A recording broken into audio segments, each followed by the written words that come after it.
Good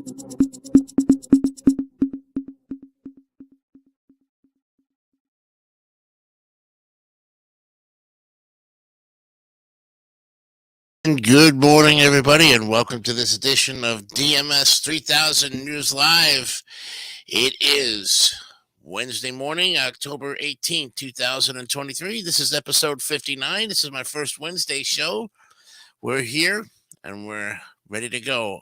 I'm your host, Jason DeCanio, ready to go with another great lineup of topics tonight, or this morning, actually. I just woke up, so I might be a little slow getting to the podium, but that's okay. I'm here. We have some fantastic things going on this Wednesday, middle of the week. And don't forget, tonight at 9 o'clock, we'll be ready for another edition of Wipe Those Tears, episode 7. Should be fun because we're going to be picking up where we left off with the continuation of the Nintendo Entertainment System games. So my regular panel of great people should be ready to go with me tonight. And if for anybody new who wants to come on to the show tonight and join us for some grading of the NES games, we're more than happy to have you with us here. Okay? All right. Coming up here on the program on the first, a little later on the program, we're going to be looking at the health benefits of turmeric. Yes, turmeric is an interesting spice. People have been cooking with it for such a long time. It's got a fantastic flavor. It's not. It's part of the curry when you mix it with other things like, allspice and five spice powder. It's one ingredient that makes a curry, and that's the interesting thing. Turmeric has a very interesting flavor, but the benefits of it, if you ingest it in a pill form, is fantastic, and we're going to look at those health benefits a little bit later on the program. A strong El Nino is coming this winter, so what does that mean? Well, it could mean a lot of snow. It could mean cooler temperatures here down in the south, which we're already getting right now. We have one article where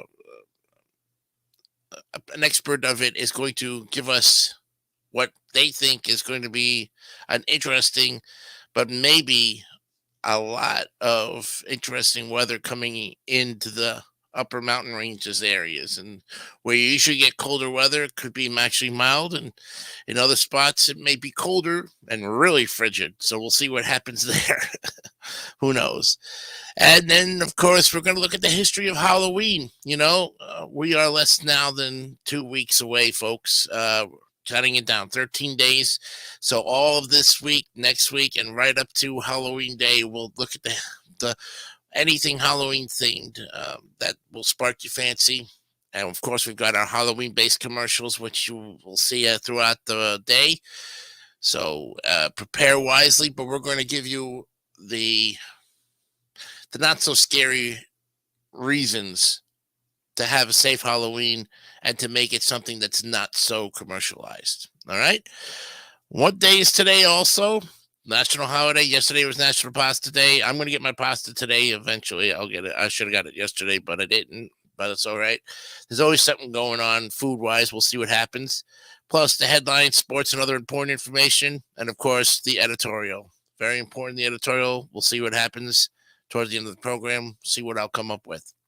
All right, so let's go to the headlines, sports, and other important information. You know where we're going. NPR, National Public Radio, gives you all the information you need and the important things of what's going on in the news. So let's do it right now. These are the headlines for today, Wednesday, October 18th, 2023. Well, Biden arrives in Israel as Gaza reels from deadly hospital explosion. President Joe Biden arrived in Israel Wednesday after a deadly blast at a hospital in the Gaza Strip to reaffirm U.S. support for Israel's security and to press Israel to agree to relief corridors. It's a pink Halloween, and here are some of the most popular costumes of 2023. People are spending more money than ever on Halloween costumes. Here are the ones people are buying the most in 2023. And it looks like Barbie is going to be one of them because the movie came out. Bike riding in middle school may boost mental health, study finds. Middle school can be a challenging time, and it turns out bike riding may help. Researchers found students who took part in a 6 to 8 week cycling class reported having a more positive outlook on life. The conflict between Israel and the Palestinians and other groups in the Middle East goes back decades. These stories provide context for current developments and the history that led up to them. The Middle East crisis explained. Auto workers used to have lifelong health care and pension income, and they want it back. Retirement security remains a sticking point in the ongoing talks between the United Auto Workers Union and the big three automakers. The union wants to see a return of pensions and retiree health care. The governor tried banning guns in Albuquerque. The public health emergency continues. New Mexican Governor Michelle Lujan Grisham's temporary ban on guns in the Albuquerque area caused a political firestorm. The ban, since scaled back, faces legal challenges, and meanwhile, shootings haven't stopped. The latest college campus freebies, naloxone, and fentanyl test strips. Yep, the teen fentanyl crisis is following students onto college campuses. Here's what the students and staff are doing about it. Rolls-Royce is cutting up to 2,500 jobs in an overhaul of the UK jet engine maker. The aerospace company was hit hard by the COVID-19 pandemic that decimated demand for air travel. Rolls-Royce, based in Derby, Central England, didn't disclose where jobs will be cut. And what you need to know about Biden's wartime trip to Israel. President Biden is in Tel Aviv on Wednesday as Israel gets ready for a ground invasion against Hamas in Gaza. But after a deadly explosion at a Gaza hospital, Biden canceled plans to go to Jordan. And prosecutors seek to recharge Alec Baldwin in the Rust movie shooting. Special prosecutors say they will present a case to the New Mexico grand jury to determine if Alec Baldwin should be criminally charged in the death of cinematographer Halyna Hutchins. Wow. 21 species have been declared extinct, the U.S. Fish and Wildlife Service says. The species, including birds, mussels, and a bat, have been moved off the threatened and endangered list. They join 650 other species that have gone extinct in the U.S. Once harassed by police, lowriders can cruise across California under a new law. The law lifts restrictions limiting how low cars can ride, and it prevents cities and towns from passing bans on cruising. Amy Coney Barrett says she supports an ethics code for Supreme Court justice. Several justices have faced ethics questions in recent months, but the Supreme Court has so far resisted imposing a code of ethics. This cider donator has made a map to help you find the best cider donuts. Yes, the New England Cider Donut Map is exactly what it sounds like, a resource to help you get access to the fall confection. It's cider donuts time. Yum, yum. And the court, India's top court refuses to legalize same-sex marriage. The court passed the responsibility back to Parliament. Chief Justice D.Y. Chandrarajuru also urged the government to uphold the rights of LGBTQ plus people and end discrimination against them. U.S. book bans are taking a toll on a beloved tradition, Scholastic book fairs. Yes, Scholastic created a separate fair category for diverse books, which it says is to help schools navigate the complexities of book bans. Librarians accused the company of caving to censorship. Even Beethoven got bad reviews. John Malkovich reads them aloud as the music critic. A new live stage show features actor John Malkovich transformed into some of the meanest music critics ever, in real reviews, skewering the work of great composers like Beethoven, Brahms, and Chopin. The new world's hottest pepper, Pepper X, is 3 times spicier than its predecessor. Ed Curry of Pucker Butt Pepper Company in South Carolina said his team stabilized Pepper X about a decade ago, but only realized it now because no one had been able to beat his previous record. Wow. As China's Belt and Road Project turns 10, it's about more than just development. China's global infrastructure initiative has always been controversial. As Xi Jinping's signature project turns 10, leaders and representatives of 130 countries are in Beijing to mark the anniversary.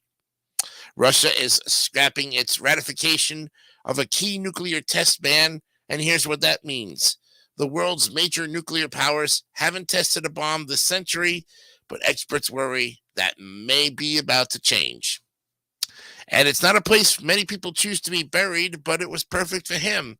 When Noah Krajewski learned he was dying of cancer, he declined medical treatment. Soon, he and his husband David were faced with another decision: what would become of his body? And as always, finally, hundreds killed in an explosion at a crowded Gaza hospital. As you know, the cause of the explosion has not yet been confirmed. Protests broke out in Lebanon, Iraq, Turkey, Iran, and Jordan in response to the blast, with crowds chanting against Israel. And there you have it, the headlines in sports and other the headlines for today, October 18th, 2023. All right, looking at sports now. Well, the playoffs continue in baseball, and what an interesting upset this was, and what a blowout. The Philadelphia Phillies are on a tear. They win game 2, and they take a 2-0 lead, beating the Diamondbacks 10-0. 10-0, folks. That was the game last night. Wow. Woo-hoo. Unbelievable. And, so they take a 2-0 lead on it, and tonight's game is the Astros at the Texas Rangers at 8:03. Texas has a 2-0 lead on the current World Series champs, the Houston Astros. So this is going to be interesting. Will it be a Phillies Astros Rangers? Will it be a Diamondback Astros Rangers? Who knows? Anything can happen, but right now Philadelphia is sending a message that they are dominating, this total domination of of the Major League, the MLB playoffs. Let's go to hockey scores. Yes, last night there was a lot of good stuff going on here. I'm gonna hit this up like this. Yeah, this is better. Okay, Philly Flyers 2-0 over the Canucks. They win. It was the Wild over the Canadiens 5-2. The Islanders shut out the Coyotes 1-0. Oof. Buffalo beat the Lightning in overtime, so they get Lightning get a shootout loss or a overtime loss. They still get a point, but the Sabres get the 2 points and beat them 3-2. It was the Kings over the Jets 5-1. The Oilers over the Predators 6-1. Avalanche beat the Kraken. Wow, and I was watching that game last night 4-1. The Hurricanes 6, the Sharks 3. And the Stars fall to the Golden Knights in Vegas 3-2. Tonight, there are 2 games. It's the Capitals and at the Senators at 7, and the Penguins and the Red Wings at 7:30. And that's a look right now. We got NBA stuff. I'm sorry. Got to look at the NBA season. Let's see what's going on there. We still have preseason going on. Let's see. Okay. Yesterday. Okay. There was 3 games yesterday. Magic fall to the Pelicans 104-92. It was the Celtics over the Knicks 123-110, and the Raptors beating up on the Bulls 106-102, and the Thunder taking care of the Bucks in Oklahoma City 124-101. And the Clippers beat the Nuggets, the defending champions, 116-103. Tonight, the Wizards take on the Knicks. The Nets go to Miami to play the Heat in preseason. The Rockets and the Spurs at 8 o'clock tonight. And the Kings and the Warriors at 10 o'clock. Preseason goes on for a little while. Regular season is going to start October 24th. First games are going to be interesting. There's 2 games on that night. Lakers and Nuggets, Suns and Warriors. And the Nets, my Brooklyn Nets have to play the Cavaliers, but they play it in the Barclays Center. And that's a look at sports for today. We'll give you more great sports tomorrow, give you all the lowdown of that. But we're going to take a real quick break and look at what day is today when we come back right after this. Great Halloween parties begin at Walgreens. Candy, party decorations, masks, costumes, makeup. Everything you need for Halloween fun now at Walgreens. Ever hear of a gift certificate that turns into a soft drink? Oh, it can happen this Halloween. When you give out McDonald's Halloween gift certificates, kids take them to McDonald's and they get a McDonald's soft drink. Oh, a book of 20 Halloween gift certificates costs only $1 and can turn into 20 regular soft drinks. It must be the magic of Halloween. Nobody can do it like McDonald's can. Nobody. I'm Freddy Krueger, and you're invited to my special get-together. But beware, you may never leave. Dial this number now. I've got some grisly new tales for you. And if you're one of my lucky callers selected at random, you'll talk to me live while you're awake and safe. So dial this number now if you dare. Talk to me live. Freddy Krueger is waiting just for you. $2 for the first minute, 35 cents each additional minute. For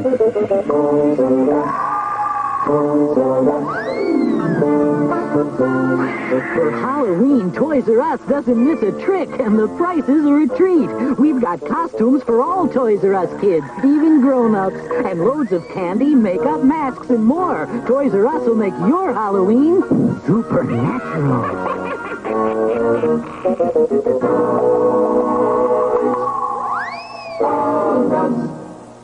This morning, Billy looked like any other boy, but as the moon rose, he turned into a werewolf.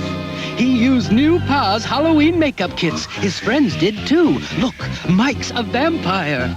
Amy's a ghost. Pa's makeup is safer than masks. It never blocks vision, and it's hypoallergenic too. So watch your kids turn into the creatures they really are with new Pa's Halloween makeup kits.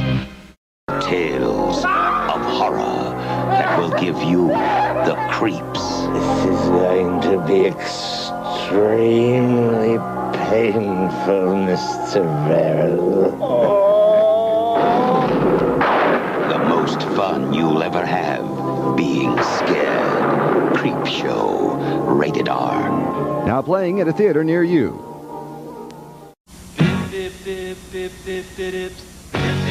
Granola dip. I really dip.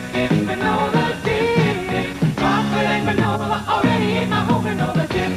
Quaker Granola Dips, a hauntingly wholesome Halloween treat. Chewy granola dipped in real milk chocolate. Chocolate and granola, lose my self-control at granola dip. The perfect treat for your little monsters.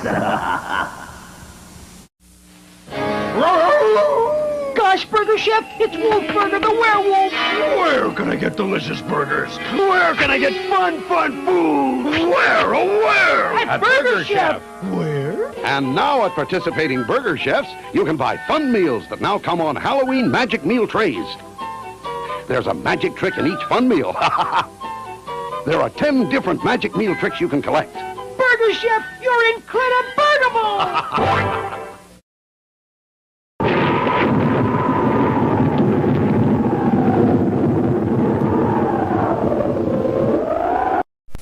Dear Great Pumpkin, I'm looking forward to your arrival on Halloween night. They're back, all the little Peanuts characters, in a happy Halloween special, filled with ghosties and ghoulies and things that go bump in the night. It's The Great Pumpkin, Charlie Brown, Monday at 8, 7 Central and Mountain. Yes, The Great Pumpkin, Charlie Brown. But I actually watched that movie. I remember watching it a long time ago. And I don't remember it. I remember more Charlie Brown Christmas. So I'm going to go back and watch The Great Pumpkin and see what it's all about all over again. But I think it's pretty interesting. It's a good one. Get your little fantasy and imaginations up there and makes Linus want you to really think that there is a great pumpkin out there. Maybe your imagination will run away with you. Who knows? All right, we're back with it. And what day is today? Boy, I found two great holidays. And the first one is a delicious one. Oh my God, it's yum yum time. National Chocolate Cupcake Day. Oh yeah. A day where office break rooms everywhere fill with a special kind of joy, only brought by chocolate cupcakes. Thanks, Jan.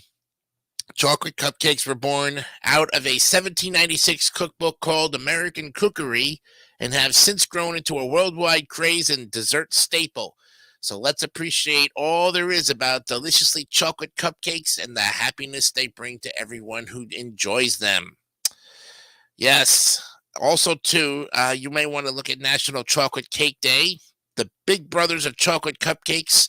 You get the same deliciousness in a larger, richer, denser, decadent method on National Chocolate Cake Day. Consider this an opportunity to show off your baking skills and treat your friends and family to something special, scrumptious, and full of chocolatey goodness. And then there's National Hot Chocolate Day. And we're not saying you should melt down that chocolate cupcake and drink it. But what would go better with a delicious chocolate cupcake on a cold winter's day? Hot chocolate. This day is an appreciation of that warm contentment that a nice steaming cup of hot chocolate brings us all. National Cupcake Day. It's a nationwide celebration of every and all kinds of cupcakes. Yes, that means red velvet, vanilla, caramel, carrot, you name it. This is for all the cupcakes out there. And of course, this thing also includes chocolate cupcakes. They're so special, they get 2 days. Excuse me. So chocolate cupcakes made their first written appearance in what was also the first cookbook to be penned by an American. That American was Amelia Simmons, who in 1796 simply titled her book American Cookery and featured novel, individual-sized cupcakes. But these delicious delicacies weren't called cupcakes until about 1828, when another cookbook first coined the phrase. In fact, before muffin tins were more widely available, people baked cupcakes in whatever small vessels they could find. Ceramic cups, ramekins, vases. What initially started as a new American idea has since spread into a worldwide confectionery darling. The cupcake craze may have ultimately peaked in the mid-2000s, with a famous Manhattan bakery making a cameo in the Sex and the City movie, but chocolate cupcakes made appearances in every baking show, contest, or competition, and are a staple at the vast majority of office birthday or holiday parties.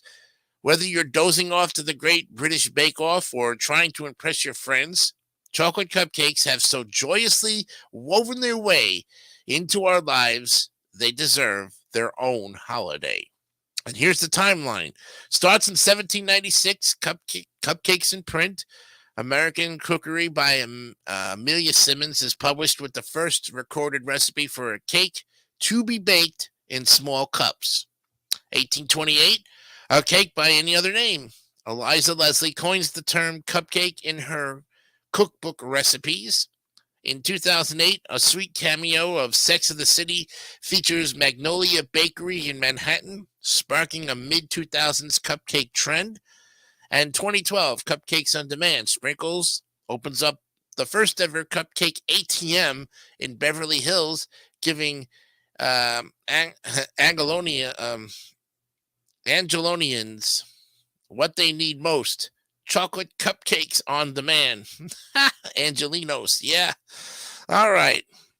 So, yeah. So today on the activities list of National Chocolate Cupcake Days, whip up some homemade chocolate cupcakes. Yeah, spend some time in the kitchen. Try not to eat all that delicious batter before it hits the oven, and bake some homemade chocolate cupcakes. There are more chocolate cupcake recipes on the internet than anyone could ever get through in a lifetime, but you have to start somewhere and try out a local bakery. If you live by a legendary cupcake favorite like Sprinkles or Buttercup Bake Shop, today is a great day to stop by. That said, National Chocolate Cupcake Day is also a great opportunity to give some love to the local business in your area. Head over to a local bakery and try some of the best chocolate cupcakes they have to offer. And watch a baking show. Once you settle onto your couch with a cupcake to enjoy, turn on the Great British Bake Off, Cupcake Wars, DC Cupcakes, or Cake Boss to celebrate the bakers who worked so hard to get those perfectly crafted cupcakes on the shelves. And why we love this day? Well, they're too whimsical not to love. Chocolate cupcakes are adorable slices of goodness, and pop culture seems to agree. Most cupcake fans will never forget the iconic episode of Sex and the City that featured Magnolia Bakery, one of New York's city's most beloved cupcake destinations. Or the pilot episode of Two Broke Girls, whose main characters dream of running a successful cupcake business. In our stressful world, chocolate cupcakes are tiny pieces of joy and whimsy. They're impossible not to love. And chocolate cures all. Countless research has been conducted on the health benefits of chocolate, and over the years, the treat has been thought to be associated with lower risk of heart disease, improved mental performance, and a lower risk of stroke. Oh, yeah, and shall we remind you that chocolate is also just plain delicious? Well, and the cupcake craze paved the way for a host of other delicious dessert trends. These days we have the luxury of waiting in line for hours outside bakeries to try unique desserts like edible cookie dough, raindrop cake, and cronuts. Treats like these are just the tip of the iceberg. And since cupcakes swept the nation and made a name for themselves as a dessert worth clamoring over, talented chefs have concocted all kinds of other tasty goodies in hopes that they might compete with cupcakes' popularity. That all adds up to some very happy taste buds for sugar-loving customers. So, yeah. It's going to be interesting. So that is National Cupcake Day in all of its glory. And to top it off, we have another good one that I was scrolling down to see, and that is National Mashed Potato Day. Yes! It's the one holiday that spud lovers in the United States look forward to every year. It's an opportunity for them to indulge in even more of their favorite dishes. The origins of this holiday are not entirely clear, but different sources also state it as happening on different dates. Some people, however, believe the Idaho Potato Commission was responsible for founding this day in celebration of mashed potatoes. Whatever the case, the humble yet amazing potato deserves a day to honor its existence. Cultures all over the globe use potatoes as a staple food or a popular accompaniment for other dishes. Now, human beings have been growing potatoes from as far back as 8000 BC. The earliest archaeologically verified potato tuber remains were found in central Peru at the coastal site of Ancon, dating back to 2500 BC. Potatoes also appear in the Peruvian archaeological records as a design influence of ceramic pottery. The ancient populations often made potatoes in the shape of vessels. Sir Walter Raleigh is credited with introducing potatoes to Ireland in 1589.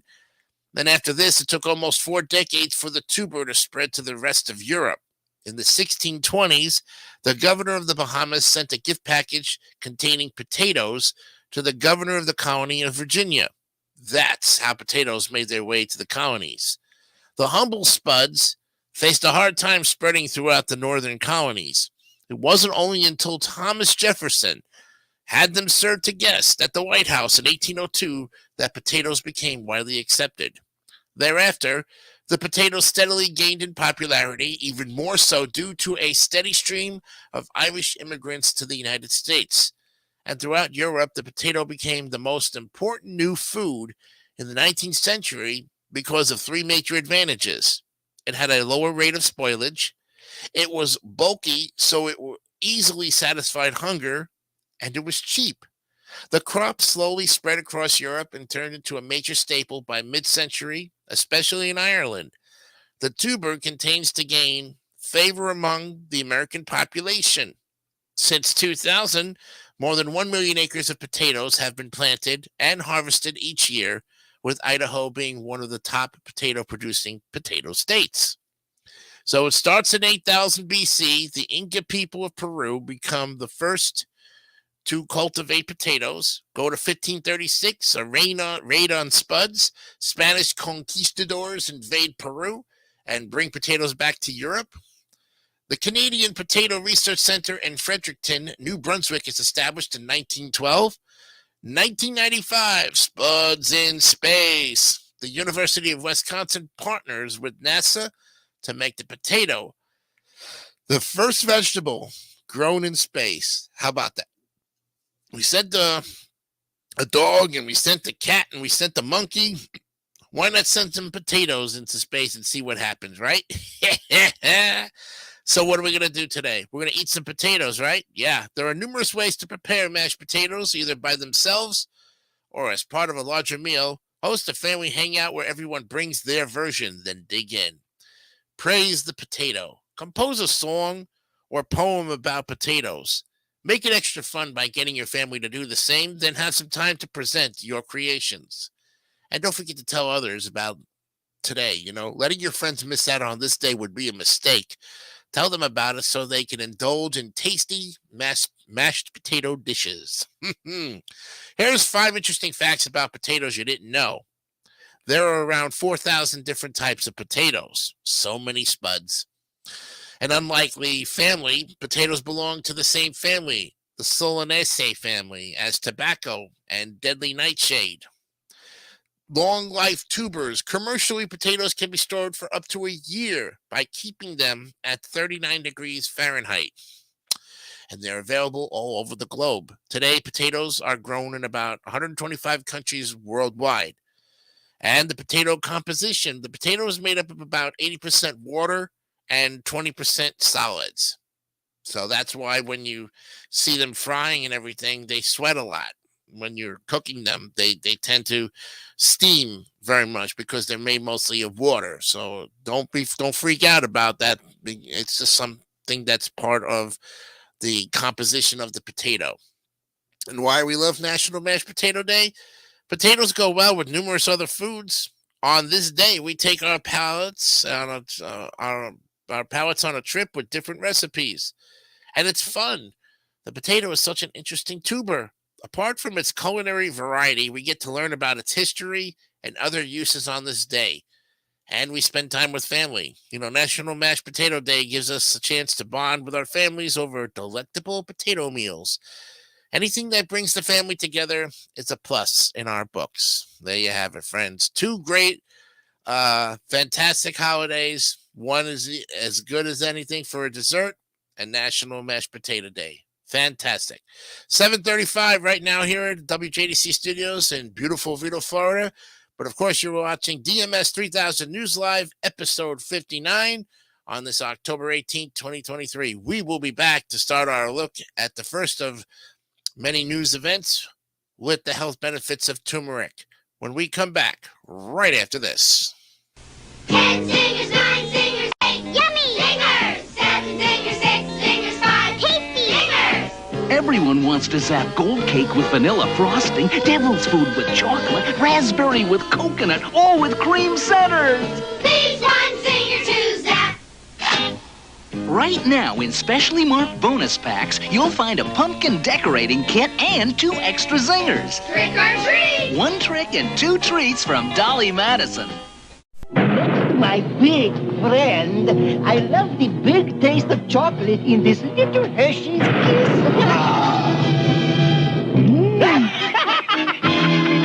Hershey's Kisses, the little kiss with the big taste. Hallmark's ready for Halloween, and it's the strangest thing. Everybody's wild about new scratch and sniff stickers in special trick-or-treat packages, and they're dying to take home these cuddly pumpkin bean bags. And these party decorations are so popular, they seem to just disappear. So come to Hallmark, the Halloween store. We're waiting for you. Goblins, werewolves, vampires. They're not real, but he is a real nightmare.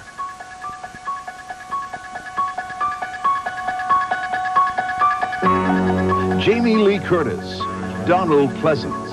It's the night he came home. Halloween 2, Thursday at 8 on Channel 17. Parental discretion advised. Trick or treat! Darn, I knew I should have worn a costume. Yo, Bo Peep, what you got in your bag? Introducing Roy Rogers' Big Chicken Deal. 2 plump and juicy pieces of fried chicken, hot, crisp fries, and a fresh baked biscuit.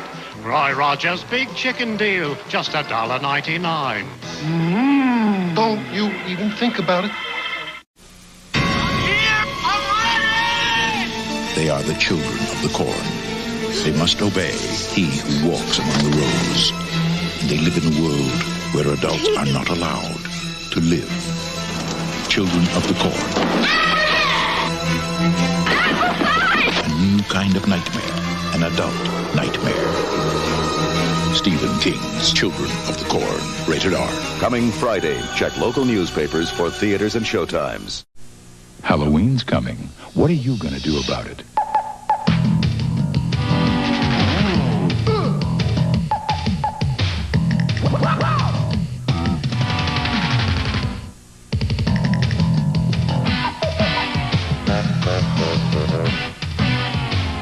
Whether you do a little or a lot, be an original this Halloween and find yourself at Hallmark. Hallmark has a way. And at participating Hallmark stores, get your hands on the Spooky Sounds tape, full of creepy sounds and Halloween theme songs. $1.95 with any $5 Hallmark purchase, only at participating Hallmark stores. It's a scream. The Halloween Hall of Fame will continue after these messages.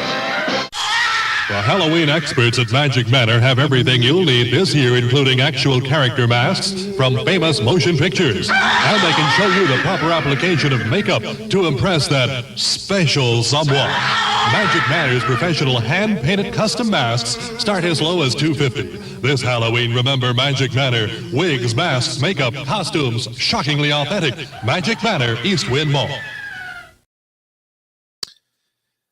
The health benefits of turmeric have sparked controversy over the past couple of decades and months and years, and we're going to read you an article tonight that gives you more information about this fantastic spice.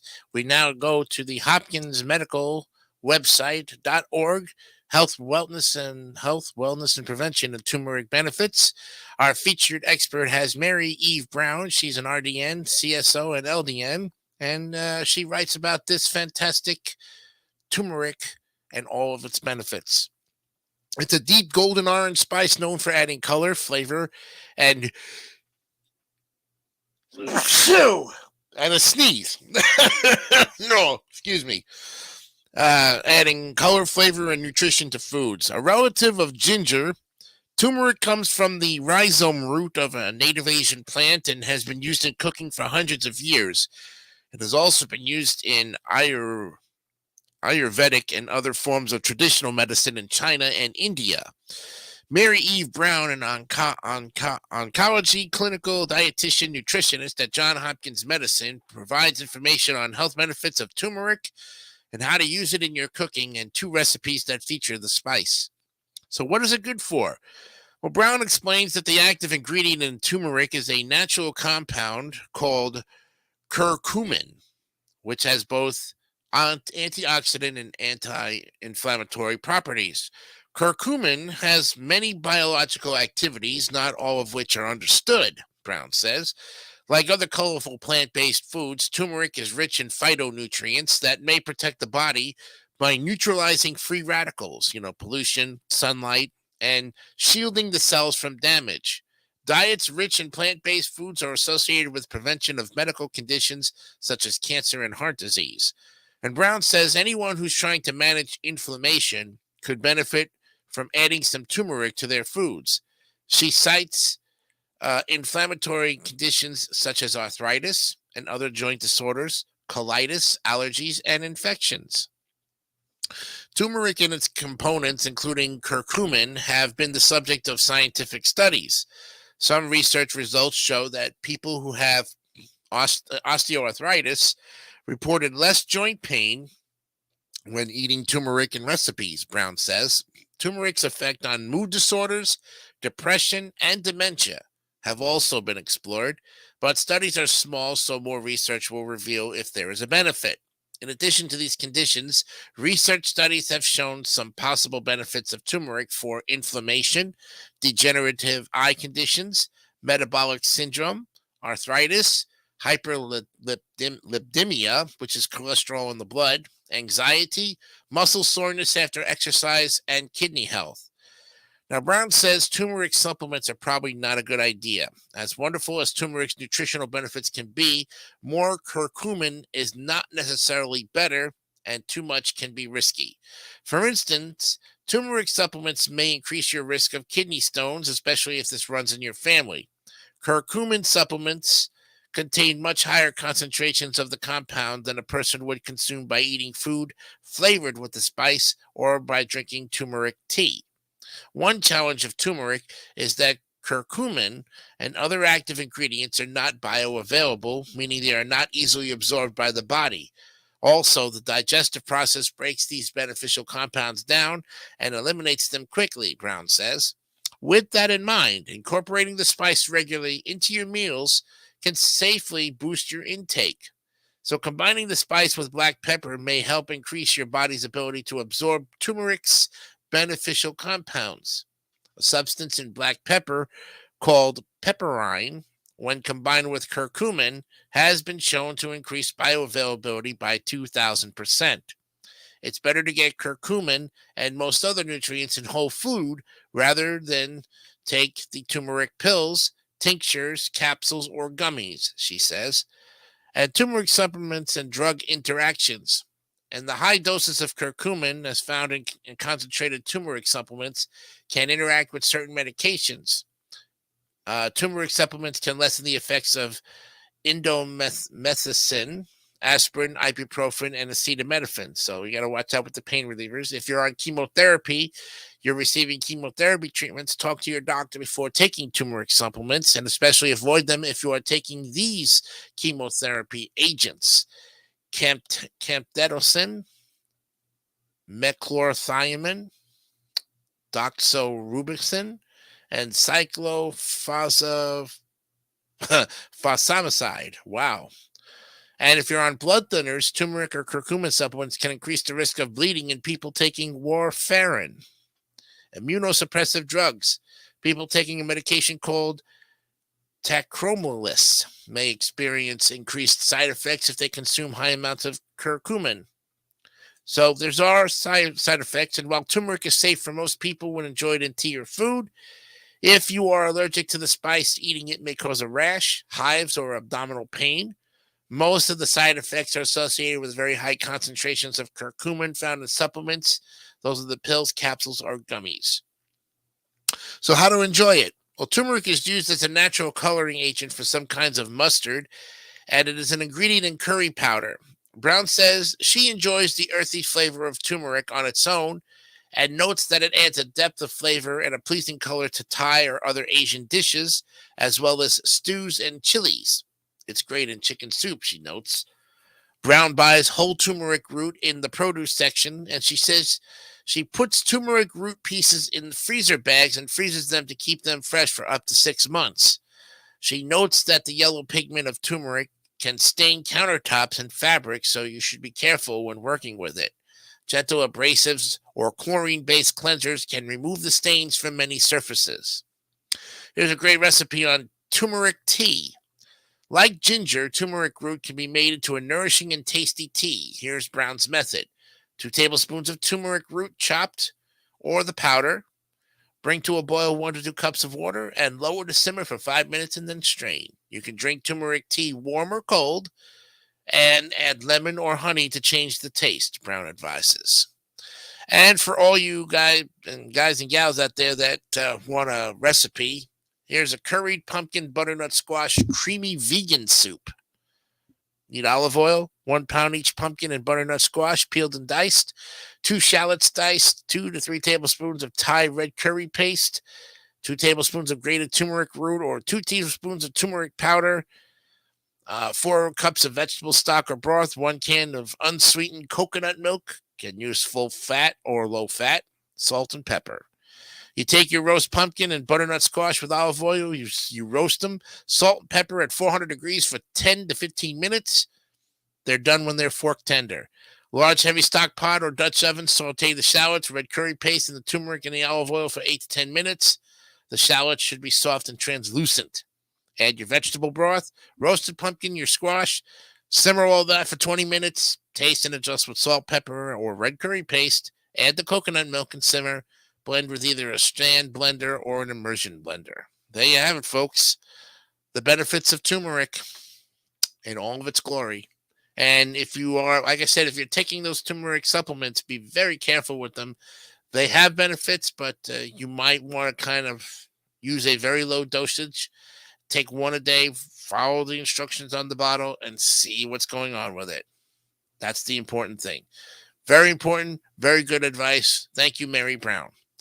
A strong El Nino is coming this winter. So what does that mean? Well, it means that we're going to have some very interesting winter weather this season. So let's go ahead and see what's going on with a strong El Nino right now.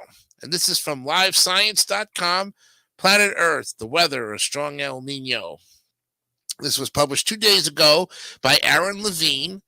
And let's see what we have here. Thanks to El Nino, meteorologists are they're predicting a snowy winter in the Rockies, storms and wet weather in the south, and drier conditions in the northwest and upper Midwest. And winter is still weeks away, but meteorologists are already talking about a snowy winter ahead in the southern Rockies and the Sierra Nevada. And they anticipate more storms in the U.S. South and Northeast, and warmer, drier conditions across the already dry Pacific Northwest and the upper Midwest. One phrase comes up repeatedly with these projections: a strong El Nino is coming. Sounds ominous, but what does it actually mean? Well, we asked Aaron Levine, an atmospheric scientist at the University of Washington, whose research focuses on El Ninos. During a normal year, the warmest sea surface temperatures are in the Western Pacific and the Indian Ocean, in what's known as the Indo-West Pacific Warm Pool. But every few years, the trade winds that blow from east to west weaken, allowing that warmer water to slosh eastward and pile up along the equator.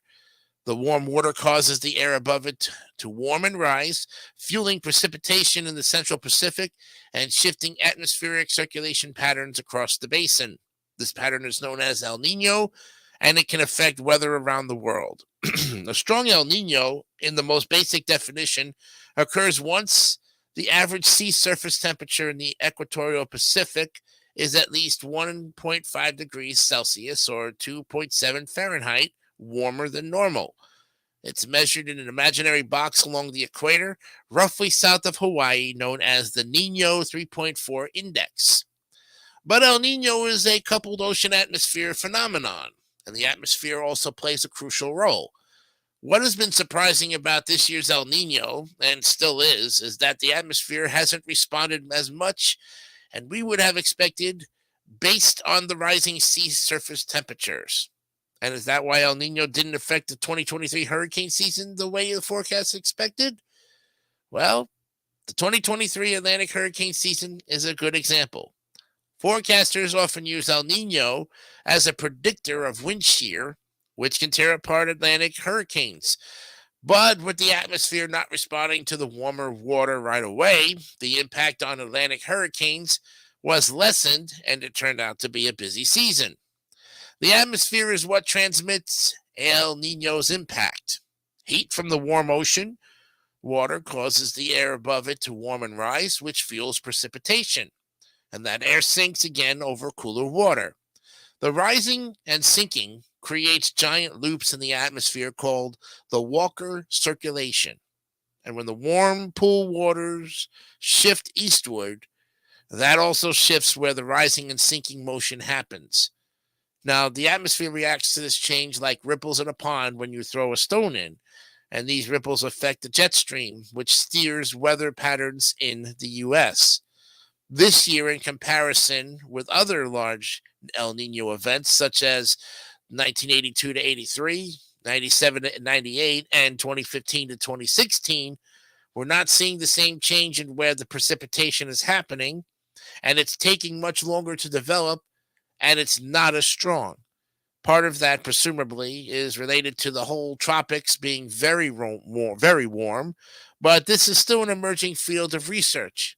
How El Nino will change with global warming is a big and open question.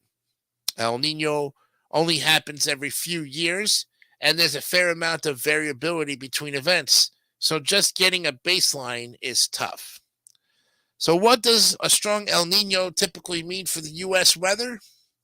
Well, during a typical El Nino winter, the U.S. South and Southwest are cooler and wetter, and the Northwest is warmer and drier. The upper Midwest tends to be drier, while the Northeast tends to be a little wetter. The likelihood and the intensity generally scale with the strength of the El Nino event. El Nino has traditionally been good for the mountain snowpack in California, which the state relies for a large percentage of its water, but it is often not so good for the Pacific Northwest snowpack. The jet stream plays a role in that shift, and when the polar jet stream is either displaced very far northward or southward, storms that would normally move through Washington or British Columbia are steered to California and Oregon instead. So what do the forecasts show for 2023? Whether forecasters think a strong El Nino will develop depends on whose forecast model they trust. This past spring, the dynamical forecast models were already very confident about the potential for a strong El Nino developing. And these are big models that solve basic physics equations, starting with current oceanic and atmospheric conditions. However, statistical models, which use statistical predictors of El Nino calculated from historical observations, were less certain. So even in the most recent forecast model outlook, the dynamical forecast models were predicting a stronger El Nino than the statistical models were. If you go by just the sea surface temperature-based El Nino index, the forecast is for a fairly strong El Nino. But the indices that incorporate the atmosphere are not responding in the same way. We've seen atmospheric anomalies as measured by cloud height, monitored by satellites or sea level pressure at monitoring stations on and off in the Pacific since May and June, but not in a very robust fashion. Even in September, they were nowhere near as large as they were in 1982 in terms of overall magnitude. We'll see if the atmosphere catches up by wintertime when El Nino speaks. So how often does the El Ninos last?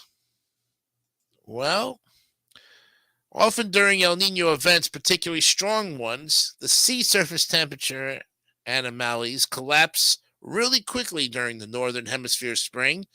Almost all end in April or May. And one reason is that El Nino sows the seeds of its own demise. When El Nino happens, it uses up that warm water, and the warm water volume shrinks. Eventually, it has eroded its fuel. The surface can stay warm for a while, but once the heat from the subsurface is gone and the trade winds return, the El Nino event collapses. At the end of past El Nino events, the sea surface anomaly dropped very fast, and we saw conditions typically switch to La Nina, El Nino's cooler opposite. So that is that.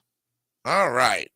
We thank Aaron Levine. He's a research scientist at the Cooperative Institute for Climate, Ocean, and Ecosystem Studies at the University of Washington. His work focuses on topical climate dynamics, subseasonal to decadal variability, the El Nino Southern Oscillation and Prediction and Predictability. And there you have it, friends. An interesting look at an El Nino coming this winter. What does it all mean? And how to prepare for it. Will we have a cold winter again? Probably. Down here in Florida, we're already getting those cooler temperatures. Long overdue, though. That was the case. We were long overdue for those. So that was the situation that happened there. When we come back, we're going to look at the history of Halloween. It's a big one coming up next, right here on DMS 3000 News Live, right after this. Hey, Ronald, what are those things you're wearing? My trick-or-treat safety cups. They're shiny aluminum foil with bright orange stripes, so they reflect light. Neat! Where'd you get them? Right at McDonald's. This Halloween, be sure you're all wearing McDonald's trick-or-treat safety cups. Children should be seen and not hurt.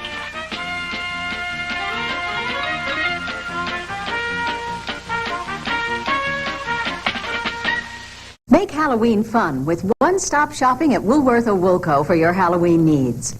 Costumes from $1.83 to $3.99, like $6 Million Man, Bionic Woman, superheroes, Batman, Superman, Spider-Man, and a new favorite for girls, Holly Hobby. You can get wrapped candies of every kind, bubblegum, lollipops, fun-sized candy bars. Get this Halloween record, Sounds to Make You Shiver, just $1.89. Make Halloween fun and easy. Make just one stop at Woolworth or Woolco. This Halloween, give the safe treat Thank you. that helps treat the disabled. Thank you. Give Easter Seal safe Halloween coupons. Thank you. Good for special treats at local stores and restaurants. Thank you. Give Easter Seal safe Halloween coupons Thank you. and give the treat that gives treatment. Thank you. Safe Halloween booklets are now available at these fine stores. Support a safe Halloween for children everywhere. Halloween's a perfect time for baking spooky cookies. Just roll out Pillsbury sugar cookies, cut, bake and decorate, then feed them to your goblins. So much fun there. Scary. This Halloween, capture your ghosts and goblins on genuine Kodak film from Thrifty. Whether it's print, slide, or movie film, Kodak is the choice of professionals. Thrifty carries a full line of Kodak film, including C126-24 exposure, C110 and C135 24 exposure in regular and high-speed print film, KR135 36 exposure slide film, and Super 8 movie film. Remember, the sharper you want your memories, the more you need Kodak film and Thrifty. My most perfect creation! Gee, I'll have to do something about that face. Introducing Spooky Goop, horrifying monster makeup you make up at home. Spooky Goop's bubbling lizard lips, bat bones, and toad toes create a ghoulish goo that makes a monster out of you. Now that's a face no mother could love. Spooky Goop, spine-tingling makeup for Halloween or any unearthly occasion. I just had the greatest idea. Let's spend the night in the fun house. This better be good. It's gonna be great. Something is alive in the funhouse. Something deadly. Something evil. I don't know what that thing is. Something that tonight will turn the funhouse into a carnival of terror. The Funhouse, rated R, starts Friday at a theater near you.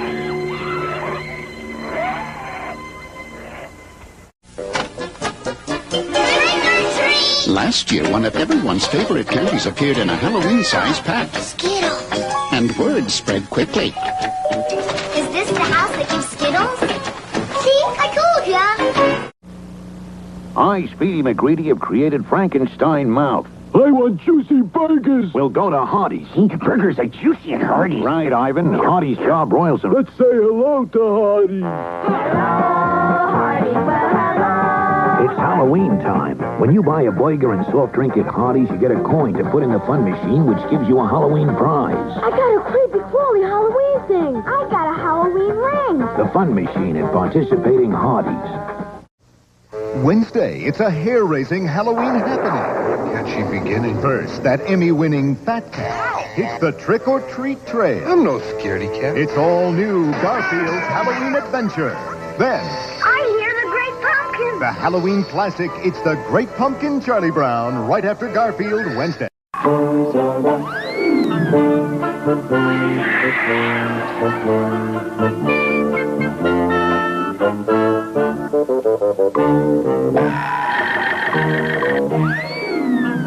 Toys R Us has the Big Bird Halloween costume and the Yoda Halloween costume for trick-or-treating.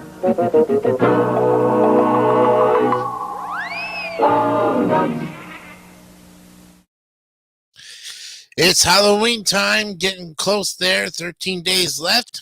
And what better way to celebrate that day that's coming up on the 31st on Tuesday? And we'll have a Halloween special here with the history of Halloween. Let's talk about it. Because not a lot of people know, or maybe they do know, but they're not familiar with it.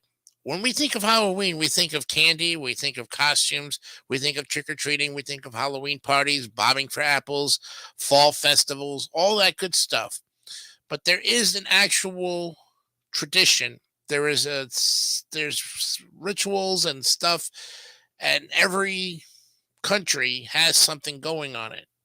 And we're going to look at it right now today, on this day, to start our salute to Halloween, the next 13 days, starting today. So why not? Let's go ahead and look at it. The history of Halloween in all of its glory.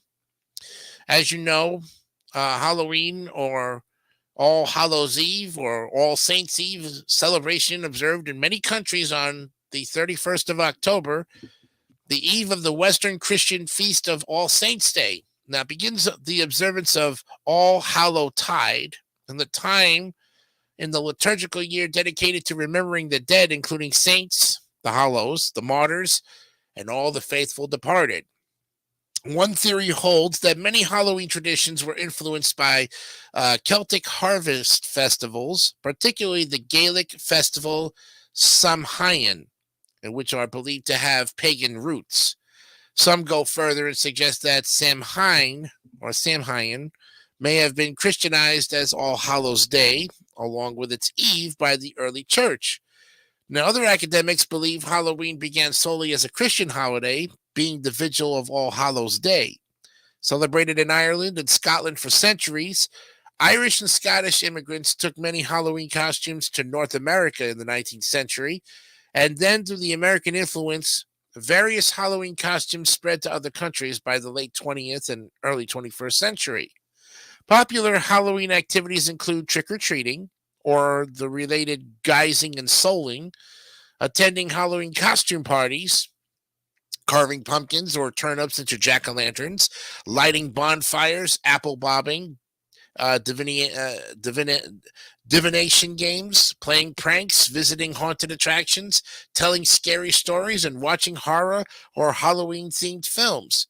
Some people practice the Christian observances of All Hallows Eve, including attending church services and lighting candles on the graves of the dead. Although it is a secular celebration for others, some Christians historically abstained from meat on All Hallows Eve, a tradition reflected in the eating of certain vegetarian foods on this vigil day, including apples, potato pancakes, and soul cakes. The word Halloween, or Halloween Saints' Evening, is of Christian origin. A term equivalent to All Hallows Eve is attested to in Old English, and the word Halloween, or comes from the Scottish form of All Hallows Eve, the evening before All Hallows Day, even in the Scots term for eve or evening, and is contracted to een or een, E-E-N. All Hallows Eve even became Halloween. Now, Halloween is thought to have influences from Christian beliefs and practices. The English word Halloween comes from All Hallows Eve, and being the evening before the Christian holy days of All Hallows Day, which is All Saints' Day, on November 1st, and All Souls' Day on November 2nd. Since the time of the early church, major feasts in Christianity, such as Christmas, Easter, and Pentecost, had vigils that began the night before, as did the Feast of All Hallows. These 3 days are collectively called All Hallow Tide, and are a time when Western Christians honor all saints and pray for recently departed souls who have yet to reach heaven. Commemorations of all saints and martyrs were held by several churches on various dates, mostly in springtime. In the 4th century Roman Edessa, it was held on May 13th, and on May 13th, 609, Pope Boniface IV rededicated the Pantheon in Rome to Saint Mary and all the martyrs. This was the date of Lemuria, which was an ancient Roman festival of the dead. And then in the 8th century, Pope Gregory III founded an oratory in St. Peter's for the relics of the holy apostles and of all saints, martyrs, and confessors. Some sources say it was dedicated on November 1st, while others say it was on Palm Sunday in April of 732. By 800, there is evidence that churches in Ireland and Northumbria were holding a feast commemorating All Saints on November 1st. Alcuin of Northumbria, a member of Charlemagne's court, may then have introduced this November 1st date in the Frankish Empire. In 835, it became the official date in the Frankish Empire, and some suggest this was due to Celtic influence, while others suggest it was a Germanic idea, although it is claimed that both Germanic and Celtic-speaking peoples commemorated the dead at the beginning of winter, and they may have seen it as the most fitting time to do so, as it is a time of dying in nature. It is also suggested the change was made on the practical grounds that Rome in summer could not accommodate the great number of pilgrims who flocked to it, and perhaps because of public health concerns over Roman fever, which claimed a number of lives during Rome's sultry summers.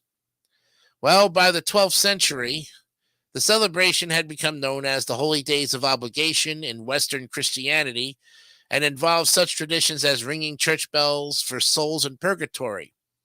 It was also customary for criers dressed in black to parade the streets, ringing a bell of mournful sound and calling on all good Christians to remember the poor souls. The All-Hallow-Tide custom of baking and sharing soul cakes for the Christian souls has been suggested as the origin of trick-or-treating. The custom dates back at least as far as the 15th century and was found in parts of England, Wales, Flanders, Bavaria, and Austria. Groups of poor people, often children, would go door to door during All-Hallow-Tide, collecting soul cakes in exchange for praying for the dead, especially the souls of the giver's friends and relatives. This was called souling. Soul cakes were also offered for the souls themselves to eat, or the soulers would act as their representatives. As with the Lenten tradition of hot cross buns, soul cakes were often marked with a cross, indicating they were baked as alms. Shakespeare mentions souling in his comedy, The Two Gentlemen of Verona, while souling, Christians would carry lanterns made of hollowed out turnips, which could have originally represented souls of the dead. Jack-o'-lanterns were used to ward off evil spirits. And on All Saints and Souls Day, during the 19th century, candles were lit in homes in Ireland, Flanders, Bavaria, and in Tyrol, where they were called soul lights that served to guide the souls back to visit their earthly homes. In many of these places, candles were also lit at graves on All Souls Day. In Brittany, libations of milk were poured on the graves of kinfolk, or food would be left overnight on the dinner table for the returning souls, a custom also found in Tyrol and in parts of Italy. Christian minister Prince Sori Conte linked the wearing of costumes to the belief in vengeful ghosts. It was traditionally believed that the souls of the departed wandered the earth until All Saints' Day, and All Hallows' Eve provided one last chance for the dead to gain vengeance on their enemies before moving to the next world. Now, in order to avoid being recognized by any soul that might be seeking such vengeance, people would don masks or costumes. See, in the Middle Ages, churches in Europe that were too poor to display relics of martyred saints at All-Hallow-Tide let parishioners dress up as saints instead. Some Christians observe this custom as Halloween today. Leslie Bannatyne believes this could have been a Christianization of an earlier pagan custom. Many Christians in mainland Europe, especially in France, believe that once a year on Halloween, the dead of the churchyards rose for one wild, hideous carnival known as the Dance Macabre, which often was depicted in church decoration. Now, Christopher Almond and Rosamond McKitterick write in the New Cambridge Medieval History that the Dance Macabre urged Christians not to forget the end of all earthly things, and the Dance Macabre was sometimes enacted in European villages, pageants, and court masks, and with people dressing up as corpses from various strata of society. This may be the origin of Halloween costume parties. So let's reiterate here for a minute and kind of absorb all of this information. Everything that I have talked about so far in this historical thing has a tie-in to today's Halloween traditions, the customary things. So it's important to know that the reason why we dress up on Halloween is not to just get candy and not to just go around scaring people. There is a reason for it. We are trying to not be consumed by the vengeance of the souls, as they say, that are trying to move on to the next world. And so they're given one day, which is Halloween night, to do all of this. So in a way, we dress up, we hide ourselves behind masks and put on makeup and all this other stuff as a tribute to those whose souls are departed. And I don't know of anybody in this world that would have vengeance after somebody passes on, that would have kind of a, what you call a, what's the word I'm looking for here? The, there's a word, a vendetta. Yeah, a vendetta against somebody, for that matter, after they passed on. I would think and hope and pray that none of you have that situation, unless you are really freaked out to the point of where it's all up here in the brain, where you are freaked out of that kind of stuff. See, we can watch movies and all this stuff to kind of get ourselves spooked. But then again, our blood pressure shoots up, the anxiety in our bodies continually go on, and I don't think for health benefits, Halloween is very safe for people, especially for those who take shock very, very strongly. But this is where all of these things tie in.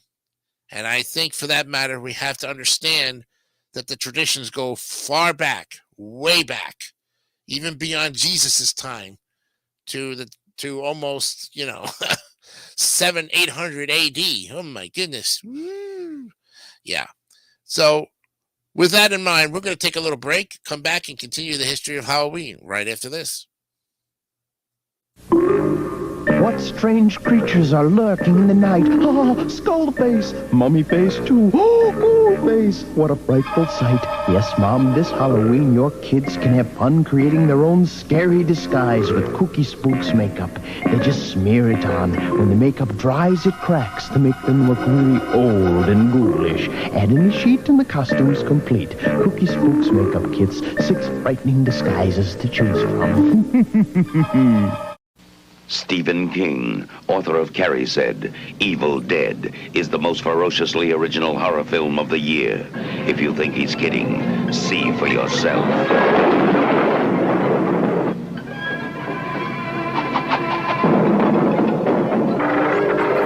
Evil Dead. They got up on the wrong side of the grave. Evil Dead from New Line Cinema. Starts tomorrow at these theaters. Check newspapers for times. I think you'll like this house. Isn't this supposed to be haunted? Haunted? What an absurd idea. So, I mean, what would a ghost be doing here? Haunted. David?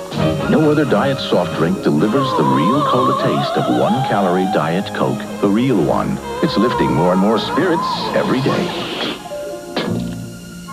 Just for the taste of it. The move is on to Diet Coke. Diet Coke. Watch out for him. It started to happen again. Dad! I'm in trouble. You've had some scary dreams, okay? Help! Daddy can't help you now. Freddy is back on Elm Street, and he's not a welcome visitor. A Nightmare on Elm Street, Part 2, Freddy's Revenge. Rated R from New Line Cinema. Now showing at a theater near you. As Halloween approaches, you have to prepare yourself for what might happen. More orange sprinkles. It's a special time of year, and Dunkin' Donuts is dressing up their donuts for the occasion. And here's the werewolf.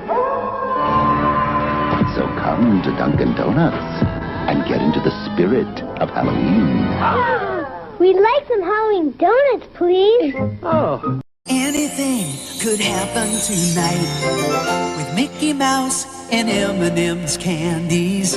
Everything's gonna be just right.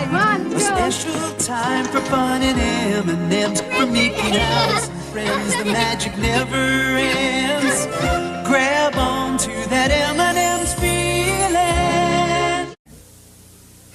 My little goblins will be out long after dark, so I depend on Duracell batteries to light their way, because Duracell lasts longer. Tests prove after just a few hours of continuous use, regular carbon batteries wear out. But you can get up to 5 times more use from Duracell batteries. That's why I trust my kids' safety at night to Duracell. Duracell.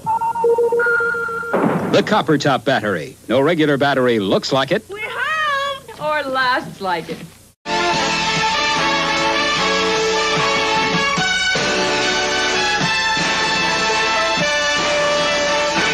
It's Halloween, the night he came home, when the deepest fears are made real, when the darkest nightmares come true, when the most courageous soul cowers in the face of evil. First time on TV, the modern horror classic from John Carpenter. Parental discretion advised. This film contains elements of shock and suspense. And now, Halloween, you won't be watching it alone. You think I'm mad, don't you?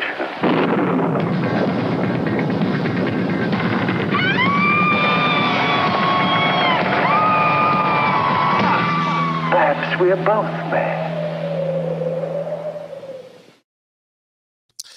Well, we continue on our look at the history of Halloween here on DMS 3000 News Live. It's episode 59, welcoming you back on this Wednesday, October 18, 2023. 13 days left to the actual holiday itself. Well, I don't know if they want to deem it a holiday because none of the kids ever get school off. And parents still have to work. Banks are still open. Post offices still are delivering mail. So what we classify and what we think is a holiday itself really is not. It's more like a pagan holiday or some of that thing. And I think what we're trying to emphasize is that our government is trying to make it a day on Saturday permanently so that everybody can have it off and be able to do whatever they want to do as far as have Halloween parties and everything. But even if we put it on a Saturday, not everybody is going to have off on Saturday or Sunday for that matter, because people still work the weekends. So you may be helping and pleasing a lot of those who normally have weekends off, but you still are going to be upsetting those who still have to work the weekends like myself. So really, you're not helping in either which way, shape, or form. So anyways, getting back to it, let's just take it one step at a time here and continue on to look at the Halloween history. In Britain, these customs came under attack during the Reformation as Protestants berated purgatory as a popish doctrine incompatible with the Calvinist doctrine of predestination. State-sanctioned ceremonies associated with the intercession of saints and prayer for souls in purgatory were abolished during the Elizabethan reform, though All Hallows Day remained in the English liturgical calendar to commemorate saints as godly human beings. For some nonconformist Protestants, the theology of All Hallows Eve was redefined. Souls cannot be journeying from purgatory on their way to heaven, as Catholics frequently believe and assert. Instead, the so-called ghosts are thought to be, in actuality, evil spirits. Other Protestants believe in an intermediate state known as Hades or Hods, the bosom of Abraham. In some localities, Catholics and Protestants continue souling, candlelit processions, or ringing church bells for the dead. The Anglican Church eventually suppressed this bell ringing. Mark Donnelly, who's a professor of medieval archaeology, and historian Daniel Deal, wrote that barns and homes were blessed to protect people and livestock from the effect of witches, who were believed to accompany the malignant spirits as they traveled the earth. And after 1605, Hallowtide was eclipsed in England by Guy Fawkes Night on November 5th, which appropriated some of its customs. In England, the ending of official ceremonies related to the intercession of saints led to the development of new unofficial Hallowtide customs. In 18th to 19th century rural Lancashire, Catholic families gathered on hills on the night of All Hallows' Eve. One held a bunch of burning straw on a pitchfork, while the rest knelt around him, praying for the souls of relatives and friends until the flames went out. This was known as Teen Lay. Tenelay. Wow. There was a similar custom in Hertfordshire and the lighting of Tyndall fires in Derbyshire. Some suggested these Tyndalls were originally lit to guide poor souls back to earth. Excuse me. In Scotland and Ireland, all Hallowtide customs that were at odds with Reformed teaching were not suppressed, as they were important to the life cycle and rites of passage of local communities, and curbing them would have been difficult. In parts of Italy until the 15th century, families left a meal out for the ghosts of relatives before leaving for church services. In 19th century Italy, churches staged theatrical reenactments of scenes from the lives of the saints on All Hallows Day, with participants represented by realistic wax figures. In 1823, the graveyard of Holy Spirit Hospital in Rome presented a scene in which bodies of those who recently died were arrayed around a wax statue of an angel who pointed upward towards heaven. In the same country, parish priests went house to house asking for small gifts of food, which they shared among themselves throughout that night. In Spain, they continued to bake special pastries called Bones of the Holy, or in Spanish, Huesos de Santo, and sent them on graves, or they set them on graves. At cemeteries in Spain and France, as well as in Latin America, priests led Christian processions and services during All Hallowtide, after which people keep an all-night vigil. In the 19th century, San Sebastian, there was a procession to the city cemetery at All Hallowtide, an event that drew beggars who appealed to the tender recollections of one's deceased relations and friends for sympathy. Today's Halloween costumes are thought to have been influenced by folk customs and beliefs from the Celtic-speaking countries, some of which are believed to have pagan roots. Jack Santino, a folklorist, writes that there was, throughout Ireland, an uneasy truce existing between customs and beliefs associated with Christianity and those associated with religions that were Irish before Christianity arrived. The origins of Halloween costumes or customs are typically linked to the Gaelic festival Samhain. Samhain is one of the quarter days in the medieval Gaelic calendar and has been celebrated on the 31st of October to November 1st. In Ireland, Scotland, and the Isle of Man, a kindred festival has been held by the Brittonic Celts called Caelan Gaeaf in Wales, Caelan Gaeaf in Cornwall, and Caelan Gonav in Brittany, a name meaning first day of winter.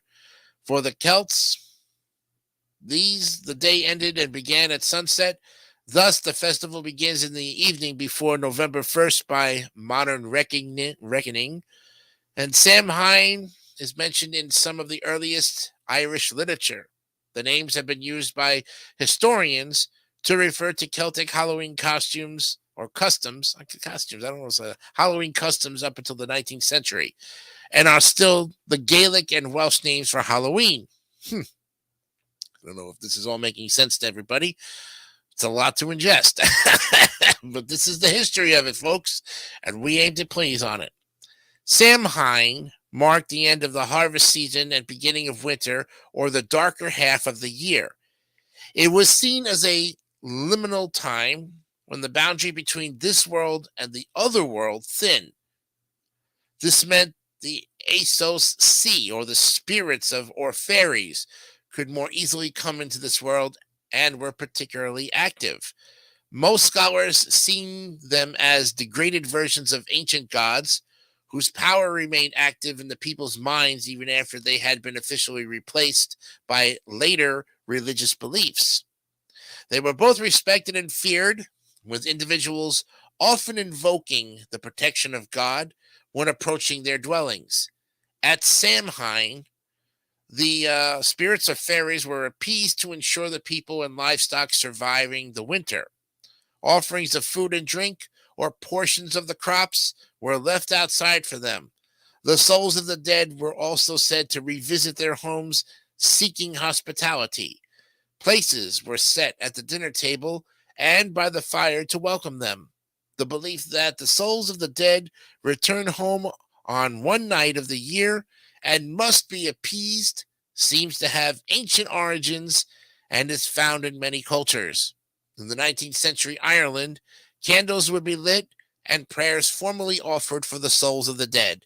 After this, the eating, drinking, and the games would begin. And throughout Ireland and Britain, especially in the Celtic-speaking regions, the household festivities included divination rituals and games intended to foretell one's future, especially regarding death and marriage.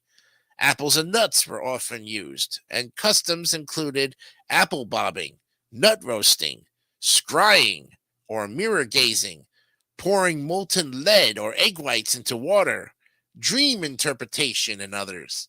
Special bonfires were lit, and there were rituals involving them. Their flames, smoke, and ashes were deemed to have protective and cleansing powers. In some places, torches lit from the bonfire were carried sunwise around homes and fields to protect them. It is suggested the fires were a kind of imitative or sympathetic magic. They mimicked the sun and held back the decay and darkness of winter, and they were also used for divination and to ward off evil spirits. In Scotland, these bonfires and divination games were banned by the church elders in some parishes. In Wales, bonfires were also lit to prevent the souls of the dead from falling to earth. Later, these bonfires kept away the devil. From at least the 18th century, the festival, including mumming and guising in Ireland, Scotland, and the Isle of Man in Wales, this involved people going house to house in costume or in disguise, usually reciting verses or songs in exchange for food. It may have originally been a tradition whereby people impersonated the spirits or the fairies or the souls of the dead and received offerings on their behalf, similar to souling. Impersonating these beings or wearing a disguise was also believed to protect oneself from them. In parts of southern Ireland, the guisers included a hobby horse, a man dressed as a white mare. He led youths house to house reciting verses, some of which had pagan overtones, in exchange for food. If the household donated food, it could expect good fortune from the muck ola. Not doing so would bring misfortune. In Scotland, the youths went house to house with masked, painted, or blackened faces, often threatening to do mischief if they were not welcomed. F. Marion McNeill suggests the ancient festival included people in costume representing the spirits, and that faces were marked or blackened with ashes from the sacred bonfire.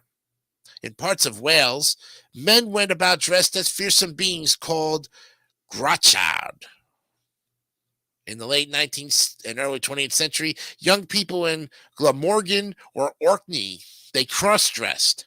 Elsewhere in Europe, mumming was part of other festivals, but in the Celtic-speaking regions, it was particularly appropriate to a night upon which supernatural beings were said to be abroad and could be imitated or warded off by human wanderers. From at least the 18th century, imitating malignant spirits led to playing pranks in Ireland and the Scottish Highlands. Wearing costumes and playing pranks at Halloween did not spread to England until the 20th century. Pranksters used to hollow out turnips or mango wurzels as lanterns, often carved with grotesque faces. By those who made them, the lanterns were variously said to represent the spirits or used to ward off evil spirits. They were common in parts of Ireland and the Scottish Highlands in the 19th century, as well as in Somerset, see Punky Night. In the 20th century, they spread to other parts of Britain and became generally known as jack-o'-lanterns. And we will stop there, take a break, and when we come back, we'll wrap up today's show with the editorial right after this important message. Cujo? From the novel by Stephen King, creator of Carrie and The Shining, comes a chilling new tale. Cujo. Now, there's a new name for terror. Cujo, directed by Louis Teague. Rated R. Now playing. Check newspapers for a theater near you. Oh, I do enjoy an evening with a little light entertainment. But when your video heads get dirty, you lose your picture. Not a pretty sight. Happily, this new Polaroid video cassette will help you. It actually cleans your heads as it plays, so dirty heads needn't haunt you. New Polaroid video cassettes. Get the picture? 1, 2, 3, 4, 5, 6, 7, 8, 9, 10, 11, 12. Friday the 13th. You may only see it once, but that will be enough. Friday the 13th. Rated R. There's a vacancy at the Bates Motel. Norman, is that you? No, it's Buzz McKenzie, and it could be you. Look for this display and enter Bud Light Psycho Sweepstakes to win a Bud Light party with Buzz McKenzie at the Psycho Mansion. You could even get a mug like Spud's at participating retailers. Wow! That Spud's is so cool, it's scary. And now we present Scary Tales.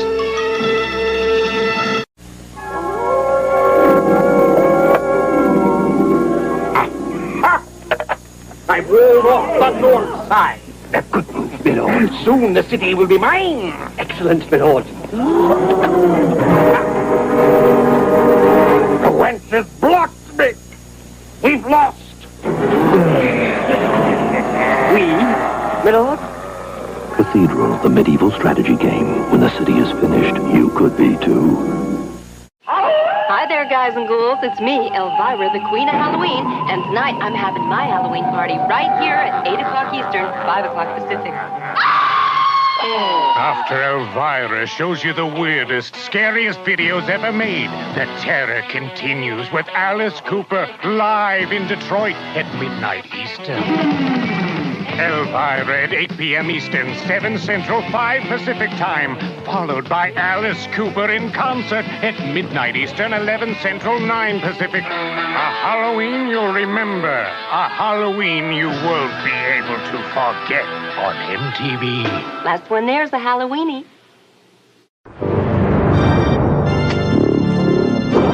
Konami's Castlevania The Adventure for Nintendo's Game Boy. With a maze of vampire crypts and unearthly evils, it is about to sink its fangs into you.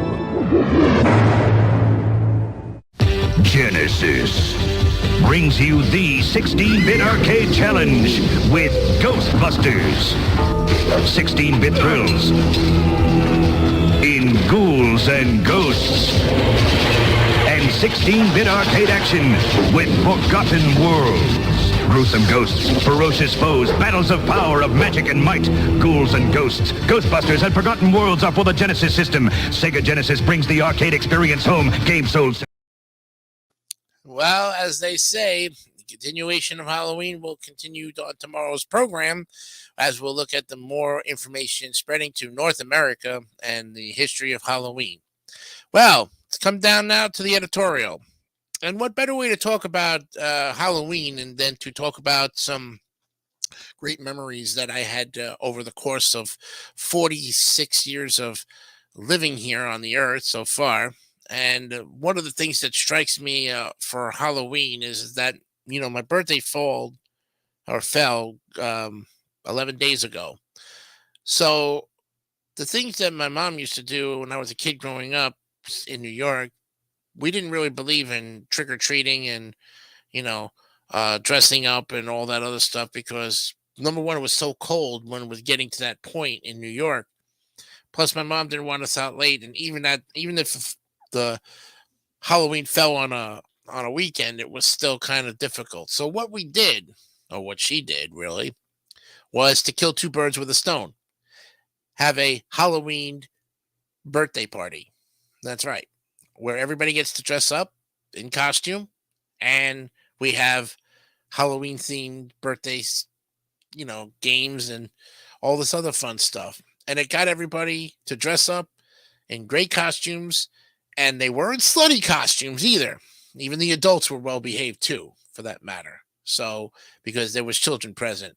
And it didn't matter, even if they weren't present, the adults still dressed up in decent costumes that were not revealing, and all of this other stuff as well too.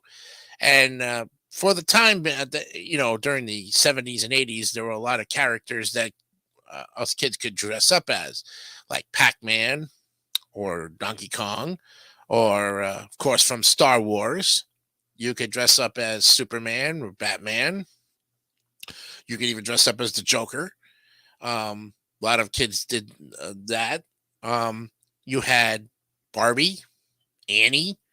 A lot of kids came as Winnie the Pooh, dressed up as, and simple things like even the pumpkins too were simplified as well. Whatever the case, we had fun. It was a safe environment, and everybody had a grand time. And that's what I think a safe party should be about. If the kid wants spook and all this other kind of things, great. But there are some children who are really have these nightmares about ghosts and goblins. And to be honest with you, parents should explain that these things are real, but to actually believe in them, you know, is not, I wouldn't say it's not real, but it's at the same time, you have to kind of think that no spirit can harm you unless you truly have it thought in your head that it would harm you in a way. If you was possessed, that's the case. And I think for what it's worth, if we explain to our children that when people die, the dead move on, but then that tradition of Halloween, that history that we just started talking about before the commercial, is something I think we need to address, but address it in a way that children can understand it. And also, too, when we're going out there to gather our candy or go to Halloween parties, it's also important that we be safe, we be responsible, and we take responsibility for what we do, how we do it, where we're going, how we're getting there. Plan these things, because lots of things can happen that for some reason or another you can't control. But if you have a plan of action, you can have the best Halloween party or celebration that you want to have with your friends and family. And I think everybody deserves that kind of situation on their on that particular day of the 31st.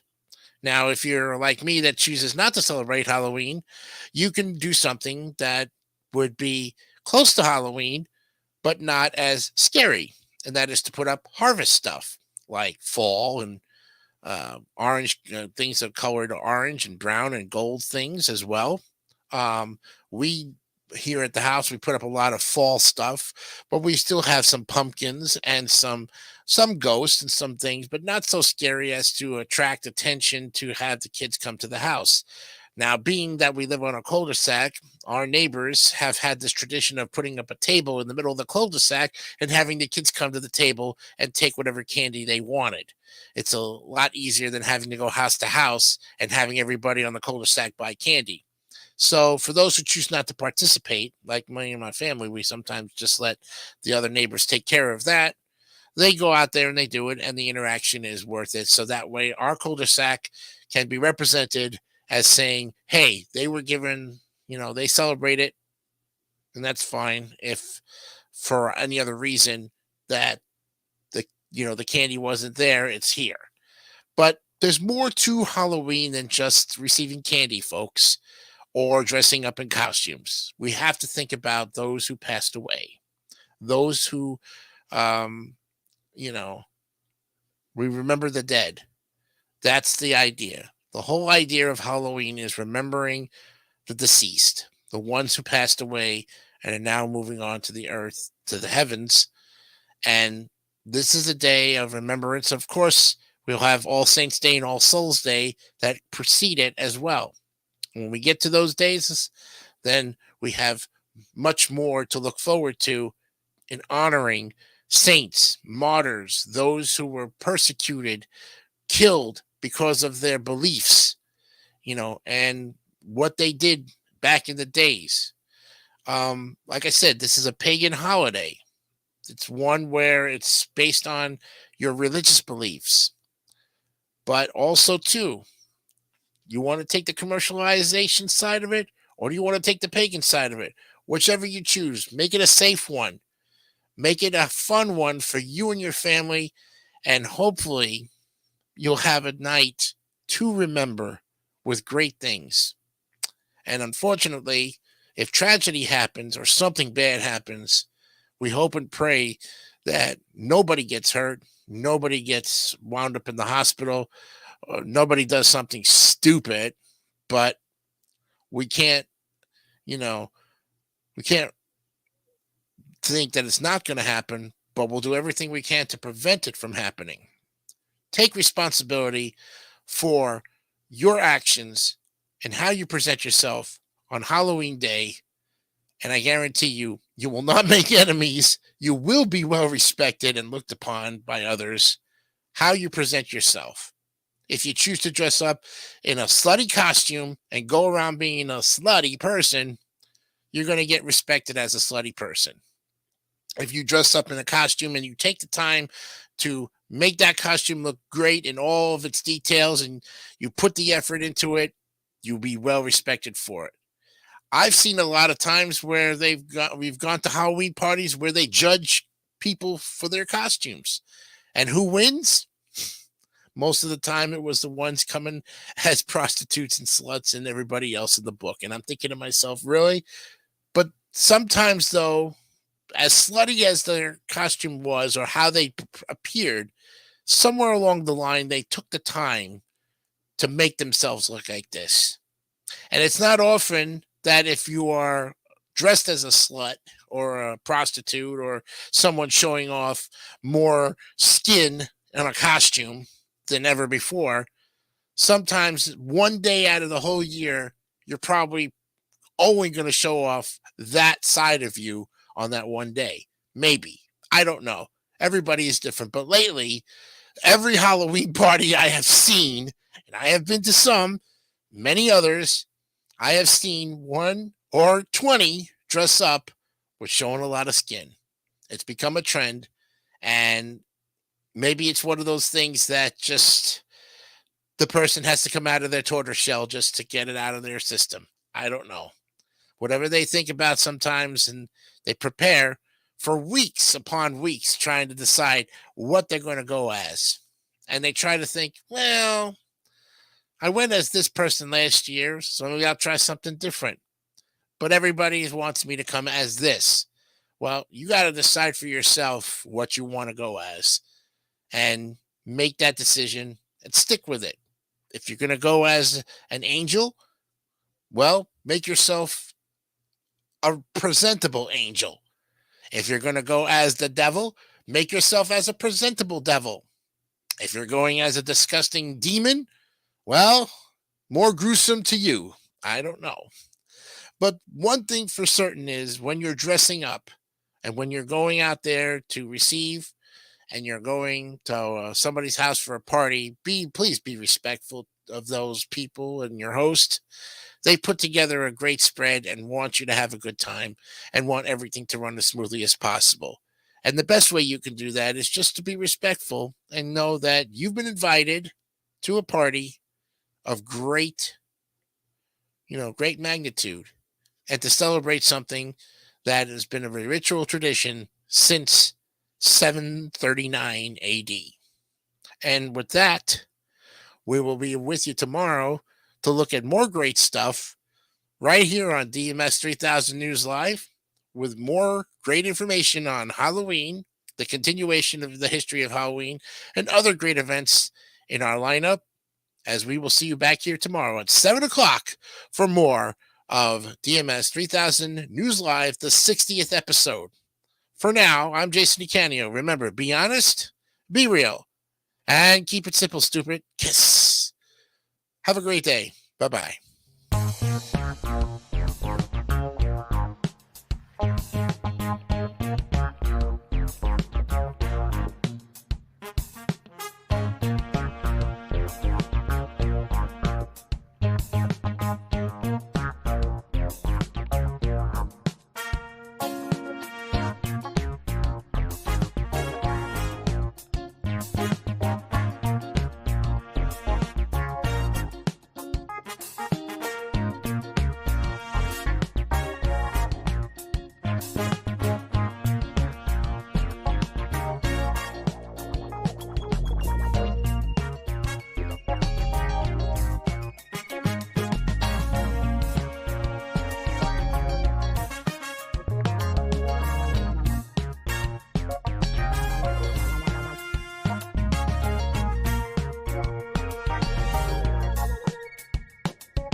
Don't forget to subscribe to the 3000 Network for great more content like this one.